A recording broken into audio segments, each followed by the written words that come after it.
লালবাগ ৭ আসনে কোনো সন্ত্রাসী চাঁদাবাজি জমি দখল কোনো কিছু হতে দেব না।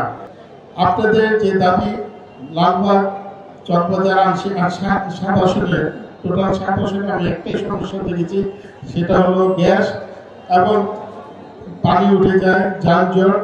এই তিনটার ভিতরে আমি প্রথম কাজটা করব গ্যাসের সমস্যাটা কিভাবে সমাধান করা যায়। আপনাদের পবিত্র ভোটটা, আমানত ভোটটা আপনারা ধানের শেষে ভোট দিয়ে আমাকে জয়যুক্ত করবেন।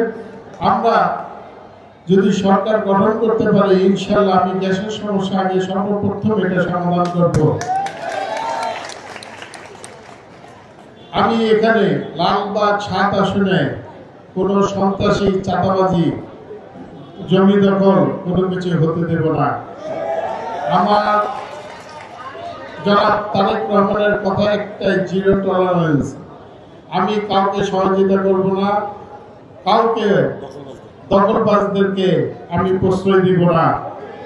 আপনারা আমাকে আগে জয়যুক্ত করেন, আমাকে সময় দেন। ইনশাল্লাহ আমরা সুন্দর ঢাকা শহরকে সাজাতে চাই এবং সুন্দর একটা পরিবেশ আনতে চাই। যেমন ফুটপাতে অনেক সমস্যা হয়, অনেক সময় আমরা তাদের সাথে আলাপ করে কিভাবে কি করা যায়, পথ চলা করা যায়, সেই দিকে লক্ষ্য রেখে আপনারা আমার পাশে থাকবেন।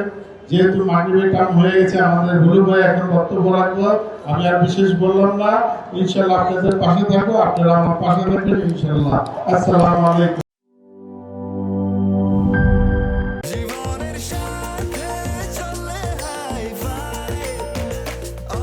স্বাস্থ্যকর অল টাইম, সব সময় অল টাইম হেলদি লাইফ।